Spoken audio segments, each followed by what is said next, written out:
بسم اللہ الرحمن الرحیم۔ اپنے آپ پر اعتماد کر کے بیٹھ جائے، بس جی میں بہت کچھ ہوں، میرے پاس دولت بہت ہے لہذا میں مقدمہ لڑ سکتا ہوں، دولت بہت ہے میں اچھا علاج کرا سکتا ہوں، میرے تعلقات بہت زیادہ ہیں، اپروچ بہت زیادہ ہے، کھانے کچہریاں میری اپنی ہیں، فلاں میرا اپنا ہے، فلاں میرا اپنا ہے۔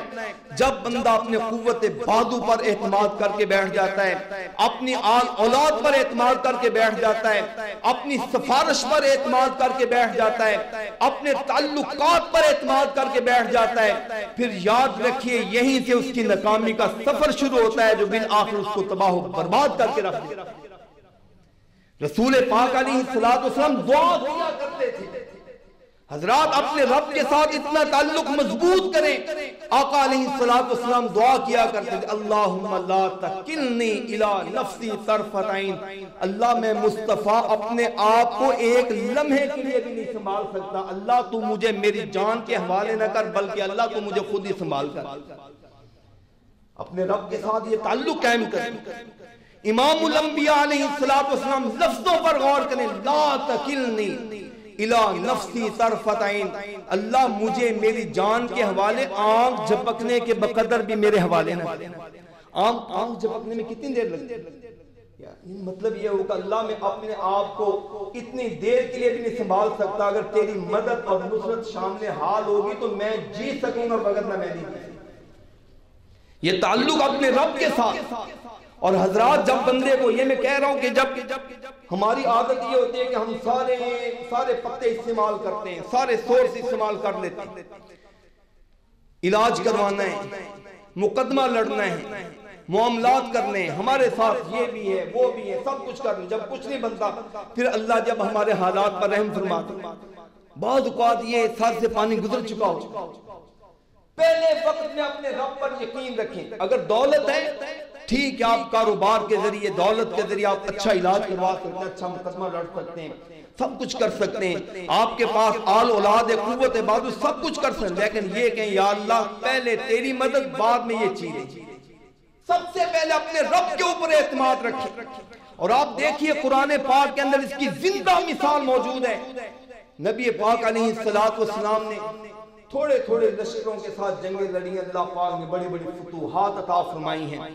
غزوہ بدر ہوا، 313 ساتھی تھے۔ اللہ کے پیغمبر علیہ السلام اپنے رب سے دعا کر رہے ہیں، یا اللہ یہ دیکھ مٹھی بھر میرے ساتھی ہیں، اے مالک میں چاہتا ہوں کہ تو ہماری مدد فرما، اور اللہ اگر یہ آج مٹھی بھر تیرے یہ بندے ختم ہو گئے تیری دنیا کے اندر کون عبادت کرے گا؟ میں آخری پیغمبر ہوں، بڑی مشکل سے محنت کر کے یہ چند جان نثار پیدا کیے ہیں، مالک ہماری مدد فرما۔ اور قرآن کہتا ہے اس موقع پر مسلمان دامن اٹھا اٹھا کر ہاتھ پھیلا پھیلا کر رب سے دعائیں کر رہے تھے، جس کا نقشہ قرآن نے کھینچا ہے۔ مسلمان اور نبی مل کر کہہ رہے تھے، اذ تستغیثون ربکم، اللہ ہمیں تیری مدد چاہیے، اللہ تو غوث اعظم ہے۔ حضرات یاد رکھیے غوث کا مطلب ہوتا ہے فریاد رس، مدد کرنے والا۔ اللہ کے سوا کسی اور کو مدد کے لیے نہیں پکارا جا سکتا، نہ کسی کو غوث کہا جا سکتا ہے، نہ غوث اعظم کہا جا سکتا ہے، نہ غوث اکبر کہا جا سکتا ہے، نہ غوث اصغر کہا جا سکتا ہے۔ غوث صرف میرے رب کی صفت ہے، کسی اور کی صفت۔ اللہ کے پیغمبر علیہ السلام اس طرح دعا مانگ رہے ہیں۔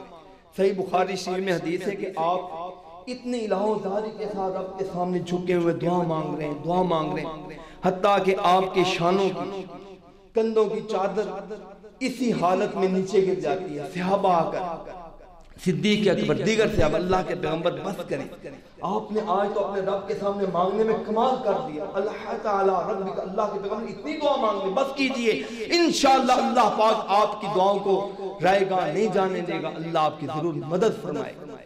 اور پھر دیکھیے اللہ پاک نے قرآن کہتا ہے فاستجاب لهم ربهم، اللہ نے پھر ان کی دعا کو قبول کیا ہے۔ ایک آیت میں بِأَلْفٍ مِّنَ الْمَلَائِكَةِ، 1000 فرشتے بھیج۔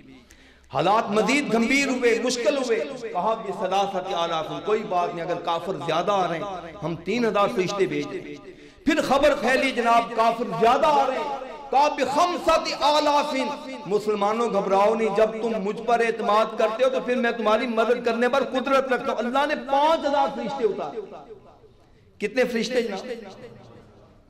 غزوہ بدر ہوتا ہے 2 میں، اگلے سال 3 میں احد ہوتا ہے، یہ خندق ہوا ہے، خیبر ہوا ہے، صلح حدیبیہ کے معاملات کرتے کرتے سن 8 کے اندر فتح مکہ ہوا ہے۔ میں ساری چیزوں کو چھوڑ کر کرتے کرتے آپ اندازہ کیجئے فتح مکہ کے موقع پر نبی پاک علیہ السلام کے بعد 10,000 نفوس قدسیہ صحابہ تھے۔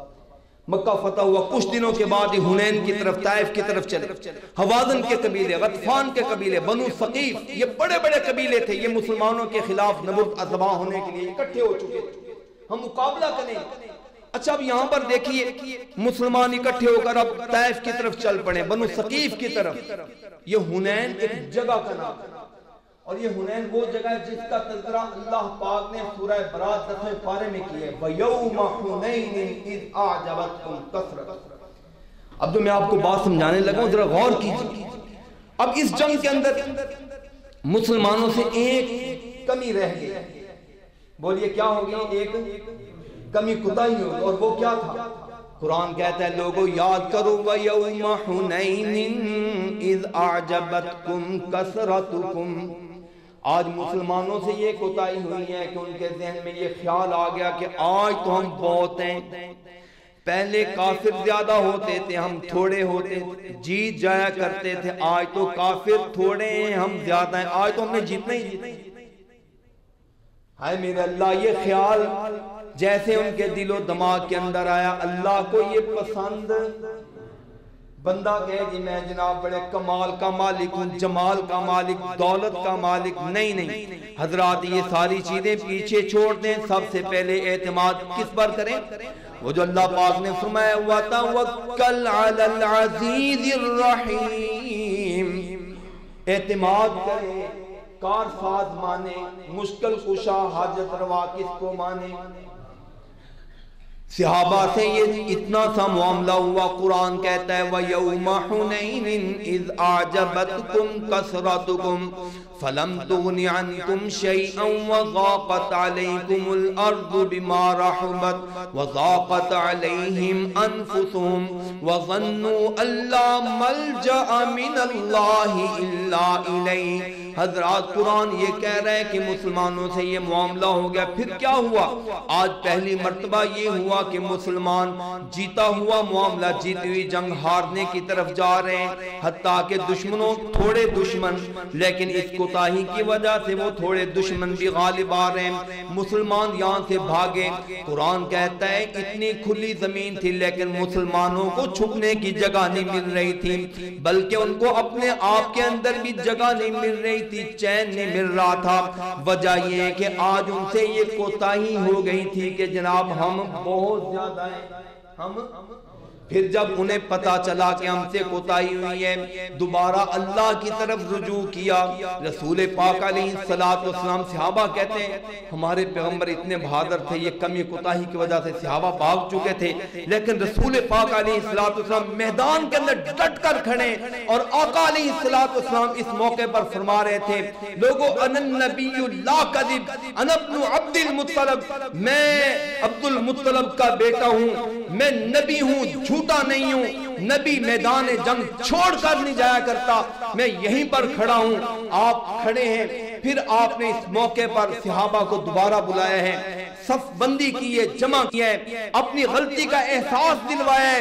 اس کے بعد مسلمانوں نے حملہ کیا ہے، اللہ پاک نے اس بازی کو دوبارہ مسلمانوں کے حصے میں کر دیا۔ لیکن دیکھیں جب بندے کی یہ عادت بن جائے نا، یہ کوشش، یہ عادت سوچو بس میرے پاس طاقت ہے، میرے پاس بس ہے، یاد رکھیں وہاں سے بندے کی زوال کی داستان شروع ہو جائے۔ کامیابی کب شروع ہوتے جب بندہ کیا کہے جی ہر معاملے میں کچھ بھی نہیں ہوں، میں بولیے میں جو کچھ ہے وہ میرے رب ہے۔ نبی پاک علیہ السلام اس لیے دعا کیا کرتے تھے، یہ جو ہے نا لا تکلنی الی نفسی طرفۃ عین، اللہ مجھے میری جان کے حوالے ایک لمحے کے لیے بھی نہ کرنا، کیونکہ اللہ میں مصطفیٰ سب کچھ ہوں۔ ہر بندہ اپنا بڑا خیر خواہ، لیکن بندہ خود اپنے آپ کو نہیں سنبھال سکتا جب تک کہ اللہ سنبھالا۔ بندہ اپنی کارسازی نہیں کر سکتا جب تک کہ اللہ خود کارسازی نہ کرے.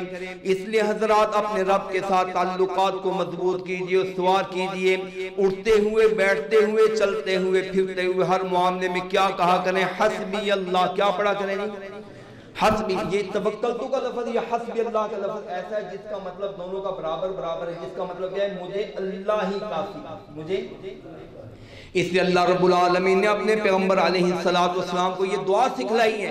قرآن پاک کے اندر یہ دعا موجود ہے. فَإِن تَوَلَّوْا، یہاں سے لفظ شروع ہوتا ہے.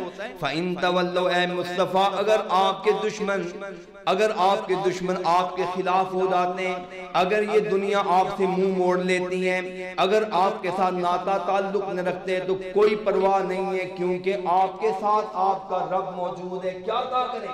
فَقُلْ حَسْبِيَ اللَّهُ لَا إِلَٰهَ إِلَّا هُوَ عَلَيْهِ تَوَكَّلْتُ وَهُوَ رَبُّ الْعَرْشِ الْعَظِيمِ. یہ دعا نبی پاک علیہ السلام نے فرمایا جو آدمی صبح کے وقت 7 مرتبہ پڑھتا ہے اللہ پاک اس کے سارے مسائل کو حل کر دیتا ہے. جو آدمی شام کے وقت پڑھتا ہے اللہ اس کے سارے مسائل کو حل کرتا ہے. کون سی دعا ہے جی؟ حسبی اللہ لا الہ الا ہوا علیہ توکلت وہو رب العرش. حضرات اپنے رب کے ساتھ تعلقات کو مضبوط کیجئے. اپنے معاملات کو اپنے رب کے ہاتھ میں سمجھ کر اللہ کی بندگی کیجئے، اللہ کی عبادت کیجئے. لیکن اس بات کا یہ مطلب بھی نہیں ہے ہم محنت کچھ نہ کریں، کام کچھ نہ کریں، اللہ کے حوالے سے اللہ کی باتوں کو پورا نہ کریں. پیغمبر اسلام علیہ السلام کے تعلق کے ناطے کے حوالے سے ہم کوئی محنت نہ کریں، سیرت اور سنت کو اختیار نہ کریں اور یہ کہیں بس میرا اللہ پر اعتماد ہے.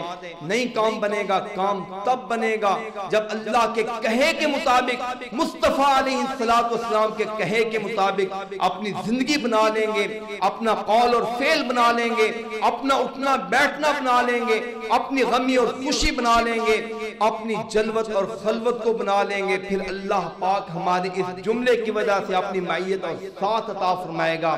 اللہ رب العالمین ہمیں یہ فکر عطا فرمائے، نیک سوچ عطا فرمائے، اسی پر زندگی اور اسی پر خاتمہ نصیب فرمائے. آخر دعوانا